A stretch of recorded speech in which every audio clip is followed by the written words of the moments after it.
Okay, hi everybody, and welcome to another edition of My Life in Color. I'm glad you guys could join me today as we take a journey further through this journaling escapade. So, I'm going to begin with sharing my screen.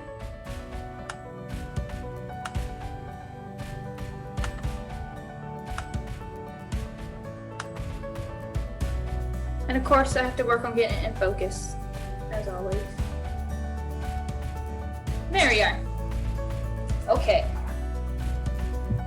So last time, those that made it, we talked about meal planning and trying to figure out dinners and lunches and stuff like that, making your life a little easier when managing grocery runs and planning for parties or events or surprises or even lunches for work that can be cost effective as well. Well, this time, we're going to go more into organization.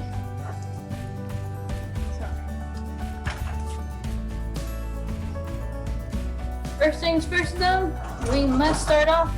Did you know that the end of this week starts a new month? We're fixing to be in May come Saturday. So I did a block page here that kind of is an intro to the new month. And all I did was do a diamond and write the word May here and just did some flowers around it. Now you can do flowers, you can do stickers, you can do swirlies, just whatever. I like this certain style because it can be kind of messy. It doesn't have to be perfect. So it's just taking some of the shapes and just making the outline of the flower and then just adding some lines in. So like the wispies, you do something like that. You've got yourself a little flower and you can add, and the thicker, this is a fine tip pen, but the thicker you get thicker lines and so on and so forth. So May is also Asian American and Pacific Islander Heritage Month, which is why I chose this design for my monthly spread. And I put May here in the bottom, and it's a little bit short because I misjudged that May had so many days, and so my 31's kind of hanging out here in my border, but that happens. So, and I did some designs, and these flowers aren't too difficult to do. They're really just like that, and you just put a whole bunch of them together. And you can layer them, like if you want to add depth, you put dark first, and that'll be like your bottom layer, and then like black, and then like a light pink. And that way you can build upon it and make on this bouquet-like look.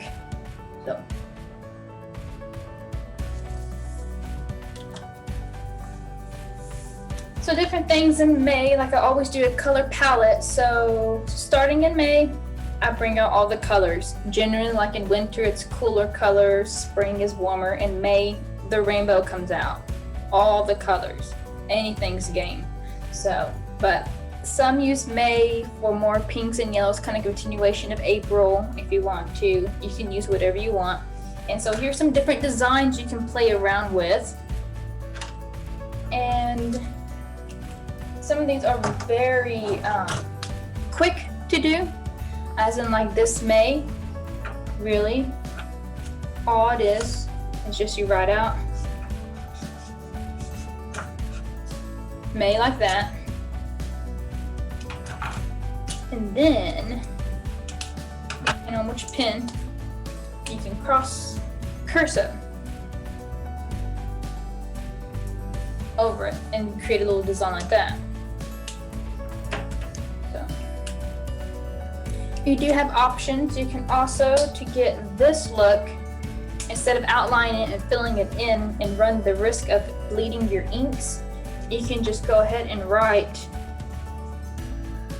the word and go through with your pen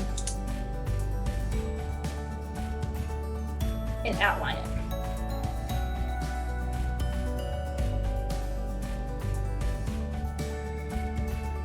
And that way you can give it some dimension. So that's just another thing you can do for your monthly headers. And this basically a shape and you just follow. And this is where the dots come in handy, but you can also do it in notebook paper as well. And it's just a rectangle like this, and you just make like an M, and then design it. This is a chevron pattern, and it's just pointing down arrows, but you can do lines, you can do checkers, you can do anything. So I dropped my pen there a minute ago. So over here, I did a quick important dates because May has some important dates. And so I put them over here so I wouldn't forget where to put them. You know, kind of like the brain dump I talked about earlier. You can put them in a corner. The first is Lay Day, which is celebrated in Hawaii. May the 4th is May the 4th be with you, Star Wars Day, which I celebrate.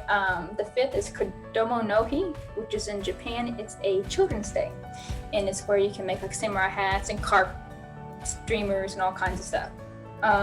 May 10th is Mother's Day. And May 7th through 8th, it's Yale Fest. So, you know, you can keep things like that in there if you know other people's birthdays, anniversaries, if you're having a Memorial Day, you know, shindig or something, you can put that there as well. And so this is just my color palette. My special homage to May the 4th be with you, complete with BB-8, which is one of my favorite little guys. Oh yeah, Cinco de Mayo as well. Yes, that's also on May the 5th. So you can put that, and you know, that also can go into, like we said, the meal planning and stuff. If you want to do a little bit of a themed food idea, you can, a party or something like that, it works. So this is my homage to May the 4th be with you. This is BB-8. I absolutely love this little droid. So, all right. Now we're going to get into the organization part. Now there's different ways to organize and kind of keep track of like your house and what you do and things like that. So last time we talked about meal and eating and stuff like that. This is going to be more about where you live, what you do. So to get organized, one of my mottos is, if you don't need it, don't keep it. So if you can't use it, don't need it, don't hold on to it. And so there's several ways to design this. You can organize room by room, which is one way to do it. I think it's easier because then you focus on one room, get that set, and then you move on to the next one. And in order to do that, you need to kind of divide, and you already kind of know what needs to be done around the house here and there, so you just get to write it out a little bit. And you can draw the squares if you want. You can also use the stickers like I've showed you before, the big square ones, and you can take notes in there. And I color coordinated these, like garage and outdoor. I did green because they're generally outside or dealing with outside stuff. The closets and spare room, and so I broke up kitchen, bedroom, bathroom, living room and dining room, basement and laundry room, office and paperwork. So you can take these and work on them. Make them colorful, make notes. For like kitchen, organize cabinets, pantries, pots and pans, old cooking stuff, fridge, and cleaning supplies. You know, we have to get to that sometime, or at least it's ideal to get to that sometime. And so we can write it out here, and then we can plan when it fits for us to get to that. So like if we have a week off or we have a day where it's kind of slow, we're like, hey, we could arrange the cabinets, because I did that the other day. It was kind of messy outside, and I rearranged my cabinets. I was just like, you know what, I'm going to do something. But I had it written down that my cabinets needed arranging, so. And here you can do like bedrooms and bathrooms, combine it together, you know, rearrange your cleaning supplies, pick up the nightstands, all closets. You just kind of look at each room. The room by room design makes it where you can look at each room and kind of see what needs to be done, and then just make out the checklist. And it doesn't mean you have to complete it all at one time, and doesn't mean you have to organize everything in one setting. It just means that if you're in the bedroom and your closet's messy, that might just be one day thing. You just take the closet in your bedroom, you organize it, you clean it up, you switch out your seasonal clothes if you do that sort of thing, and then you call it a day, and you can mark that off and then go on and so forth. So it kind of helps putting it all in order, at least for me, on paper to kind of see what I've got. So it's like a list, kind of like a shopping list, so you can mark off what you've been doing. Now, taking on to that, we add on to what to clean, which is always lots of fun, but we always have to do it. So what we can do is take it again, this is the room by room, and break it up. And this is again just a list of stuff that needs to be done, like in the living room: sweep, dust, reorganize, DVDs, dust cabinets, clean floors, vacuum, and Febreze or freshen up couches, pillows, and linens and things. Again, like the organizing, you can take this time and rearrange your magazines on the coffee table, rearrange your coffee table, move it wherever, you can revamp your whole living room if you're just, feeling like it. But this way, you know what needs to be done. And this is just an example, it can be whatever it is for you and that you have in your living room. Some people have a den, like my grandmother, she has a den. So they do all their TV stuff in the den, and then they have their living room, and then they have a dining room. So they have 3 rooms they have to deal with. Kitchen, I list the dishes, clean, sanitize, clean the floor, organize under sink. Every once in a while, the under the sink gets neglected sometimes, and it's good to kind of look and see what cleaning supplies haven't expired yet, and kind of set up a way where you can reach it better if you choose to. Bathroom, similar, the toilets, the sinks, and organizing the cabinets, like the washcloths and stuff like that. The dining room, and here I have Windex the table, dust, clean floor, wash placemats. I know around the holidays, my grandparents do kind of a cleaning thing. And so around Christmas that we're going to be doing a lot of this stuff. But it does help if you do have a list of that kind of stuff together, and that way you can mark off what you do, what you need to do, and what needs to be done. And I've used washi tape. I took a strip like this and then cut it in half because it wasn't big enough for that. This was too small, so I made it in half, and that's how it worked. So again, as though it's not as fun as most things, we have the master chore list, which there's always stuff to be done. And so the key is to not let it overwhelm you. There's always stuff to be done. And the thing is, chores is an ongoing thing. It's never going to be fully, completely, satisfied, because as soon as you finish something else happens. So what you can also do is, as I showed you the list, you can take it and split it up even more. So like on a kitchen, you can divide to daily, weekly, monthly, and when needed. So like weekly, you can sweep. At the end of the week, sweep. That way you don't have to sweep every day because your week's kind of busy, Or if you have a Wednesday off or something, that can be your sweep day. It doesn't have to be the weekend, but then you can wait till next Wednesday to sweep. It doesn't have to be sweep every day, sweep every day. Don't make it hard. Mop weekly if that's what you want to do. If you want to do it monthly, that works as well. Just what works for you, how you want to do it.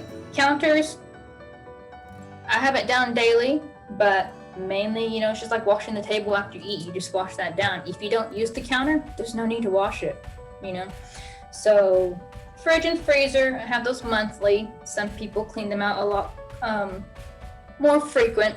Like my mom, she cleans it out pretty frequently. But my grandmother, she won't even do monthly. It's like half a year. So, that too kind of depends on what works for you. Microwave weekly. Microwaves do get messy, and I know I need to clean mine better than what I do. Cabinets. This one I have down for monthly, but I actually do mine when it's needed. So basically, if I don't have enough room for all my dishes, because I have a really bad habit of collecting cups. I love cups, I love mugs, I drink a lot of tea, and so you have to have mugs. And so the other day, I went through and organized all my mugs. Oh my goodness, I had so many, because I had seasonal mugs, and I had winter mugs, and I had birthday mugs, and all kinds of glasses, and I was just like, oh my goodness. So I had to organize that. but I don't organize those very often. It's like once and done. So that could be like a yearly thing.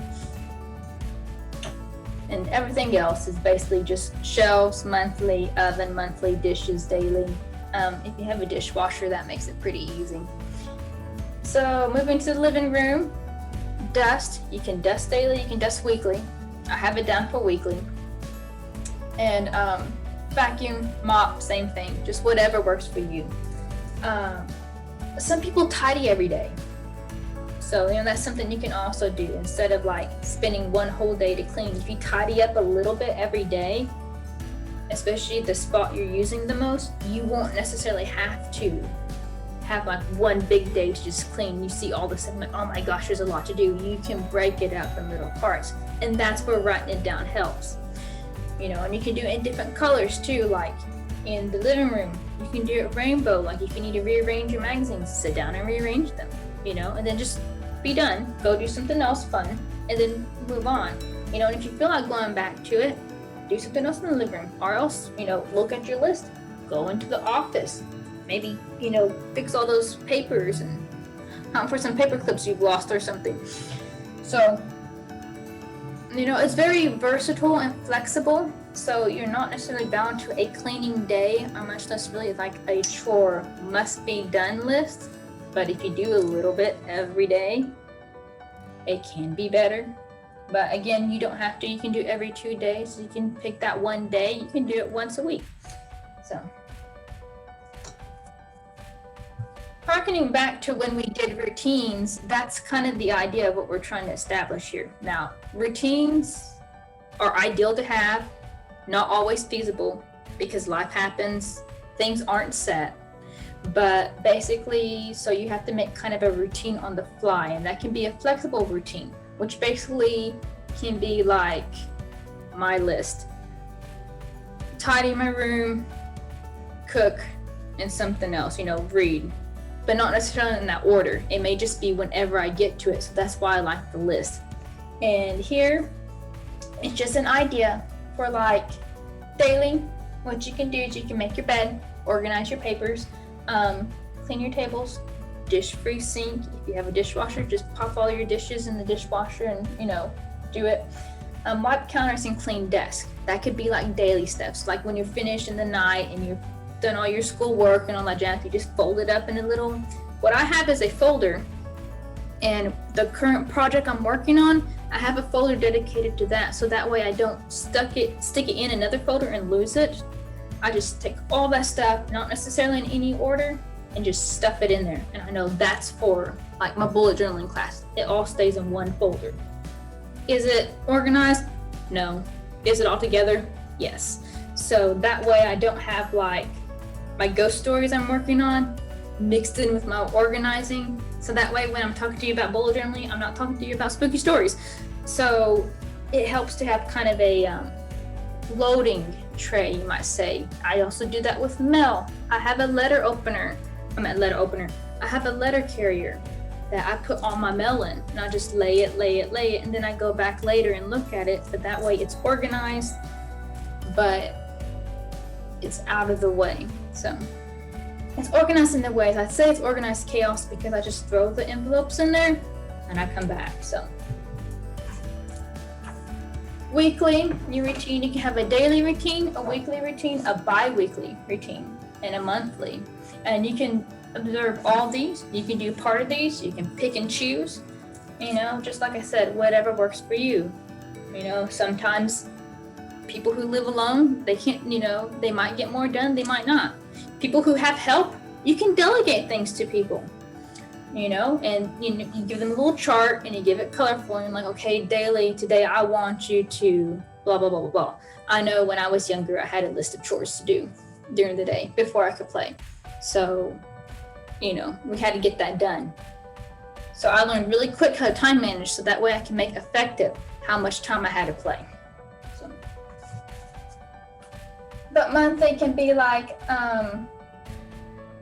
clean your room. You can do it weekly, you can do it daily. It kind of depends on how you live and how you do things. If you don't use your room a lot, you may not have to clean it every day. If you use it like every once in a while, it might be weekly, it might be monthly. If you use it every day, kind of like I do, I usually end the day with tidying up a little bit. And as far as tidying goes, it's really just sticking things in nice piles so I can get back to it. So it doesn't have to be like you have to put everything back up. You just stick it in a nice pile and get back to it when you have time. So you can organize and kind of clean up without having to devote a whole lot of time to it. Just know sometime you have to come back to those piles.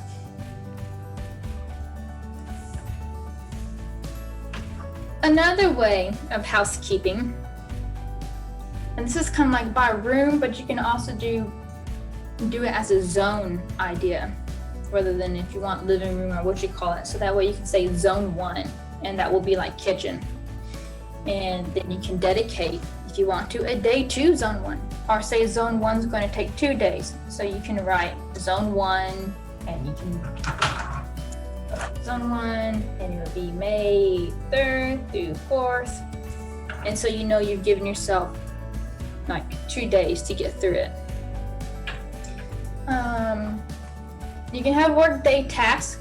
I know this is a popular thing to have certain stuff you do during the workday. Now, again, like I said, it varies because not everyone has this free time. Everyone's schedule is very different, so you must do what works for you. And you can draw this box. That's the beauty of dotted journals, but you can also use a sticker for it and just pop it over. You can outline the squares with washi tape, which is why I love these designs. So you can use it that way. Also, there's a weekend chores or weekend tasks, so you can divide between weekday and weekend if you want to. So sometimes people work on the weekend so they can do more during the week. Sometimes people who work during the week can do more on the weekend. But the key is not to stress out about it, because it will get done. It might just be slow, but it will get done. So any questions on any of that real quick? Everyone good on that? Okay, now we're getting into our weekly spreads. So this rounds out April and brings us into May. And now what we've been talking about, these couple of classes, we're going to start putting together. So I'm going to show you how what you're learning can be put into 1 week. So here I've divided it into 4 sections. And I start on a Monday, as always, and you can start whatever day you want. And I have appointments and events. So, we're organizing food, homework, place work, anything like that, and then vlog work or whatever. So in the appointments and events, this is where you're going to place exciting things that happen, like someone's birthday and a meeting. Like Wednesday, we have a meeting today, which we're taking right now.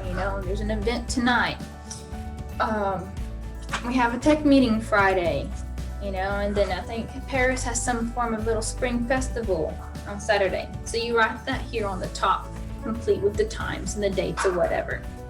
Food, this is where, and I wrote pizza because I had pizza for lunch like the last 3 days. And so this is where you could figure out what you're going to eat, like we talked about before in the food planning on a Monday. If you have pizza for lunch, you may not want pizza for supper. So you would think about making like an Alfredo or something like that. You want something quicker, pop in a TV dinner, stop by the store and pick up SpaghettiOs or something. You can write it down and figure out. So like, if you have to make a grocery run on Monday, you can think about, which days. If you're going to be busy, like Wednesday, like today I'm going to be busy, I'm actually going to have to eat supper out because I have an event at 6, and so I get up at 5, and so, there's not enough time for me to go home and come back. But the other days of the week, I may not, so I can plan. If I have to make a run to the grocery store here, I can plan for maybe a Lunchable for Tuesday and then something for supper, and that way I can make one run to the grocery store, spend money at just one time, and then make it last throughout the rest of the week. So that's the meal planning. Ideal, but not always doable, but it is an option. Homework, and this can be homework as in like schoolwork, or it can be homework as in tidying up or organizing or anything like that. Homework just means stuff that has to get done. And whether it's kitchen work, homework, schoolwork, projects, write down, what's going on and write what days you think would be the best way to obtain them. So like Wednesday, I left blank because that's not really going to work. Tuesday, I would put down I prepared for the bullet journaling class. So that means I didn't really get to anything else. So if I was going to write or I was going to read, that kind of went to the sideline because I was working on this bullet journaling. And you can plan your week that way. And you can divide this into whatever needed. This is just the 4 that I came up with. And if you have homework and you want to organize things differently, like schoolwork, homework, you can create a different section for that. If your events and appointments aren't a whole lot, that can be smaller. And down here I put blog, but it can go for social media or anything of that sort. You can schedule time for, like, if you do Instagram and checking emails and stuff, you can actually plot a time for that. Like at 8 o'clock, maybe look at Instagram, and spend a day just fixing up your Instagram, cleaning it up, looking, following, liking a lot of other posts or whatever. And then like the next day, you can devote it to either Twitter or maybe Facebook and Twitter or here and there, just kind of, divvy it up. That's the key. With all the chores and all the stuff to help organize, just kind of look at your lifestyle, how life is for you. If it's busy, if it's hectic, then you just take these off into bite-sized chunks, and that's where this organization helps. So, having a list, you can see what needs to be done and complete it whenever necessary. This one is a different take on a weekly spread, and I lump the weekend together just so that way it makes it aesthetically pleasing if you want to, because sometimes having 4 on one side and 3 on the other is kind of odd for a week. So if you want to, you can always combine the weekend, and if you really want Sunday and Saturday divided, you just draw a line and you know which one it is. So using the big numbers, because this is the week 3 through 9. I had to put up here that I work from 11 to 7 starting Monday, because so my hours changed a little bit.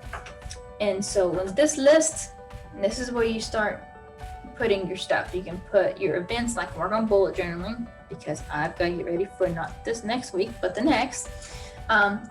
We have a summer reading program meeting again. I need to clean my room because usually after the weekend it's kind of messy, so I kind of try to tidy it up. And then for supper, I'm thinking about chicken Alfredo. And so you can kind of think a week out, or like on the weekend of, like the Sunday night, you can figure out your week too. But this is just one big square, and then you just divide 3 columns like that, and you've got a whole week's worth. So, and it's big enough, you can make this as small as you want, as big as you want, and it's just a nice way to keep track. So like I have a Star Wars event at 4 next week, so I wrote that down. Also got to work on the summer reading program, and as things come up, meetings and events, I can write them down here, which is why this area is blank, because I don't know what next week holds yet. Like May the 5th, you can put your holidays, like Kodomo no Hi and Cinco de Mayo. You can put those on there, and if you're going to have like a celebration or a special food thing, you might have to make a run for it. If you have to pick up some certain ingredients and stuff. If you're going to have a meeting with somebody on that day, you might have to make a run if you're going to entertain them at home, or if you're going to cook for them. Or sometimes, say, parents make a surprise visit. They let you know, hey, we're coming in, and so you have to run to the store. You can write that down. Parents are coming in Wednesday. Have to run to the store either Monday or Tuesday to get food for them. So it's a good way to kind of see where everything's going. And then here I have the library mysteries and a few other things that I have to work on, so I know when they're due and That way I know when I can work on them. So like this is coming up. So that means I'm going to have to record sometime this part of the week in order to make that happen. So it's a good way to keep track. You can keep track of events, foods, basically how to organize. And that's really just the main thing is kind of sit back, kind of look at what you've got in front of you, kind of look at what's happening. You know, your life super busy. Okay, you can still tidy and organize your place. It just you might have to arrange it a little differently. So I hope you guys got something from that. I hope you guys enjoyed it. I know organizing and cleaning is not the most fun thing to talk about, and it's one of those things that unfortunately always seems to have to be done. So next time we'll be meeting, let's see, yep, we'll be on the 12th, and we'll focus more on completing your month and a few other things and kind of tying more of this stuff together. And thanks for coming, and I hope you guys, like I said, learned something from it, enjoyed it, and I'll see you next week or the week after next. Yeah. Thank you. Some great ideas. Thanks for sharing. Yeah. Well, I hope you enjoy, and good luck, guys, and thanks for coming. Bye, everyone. Bye.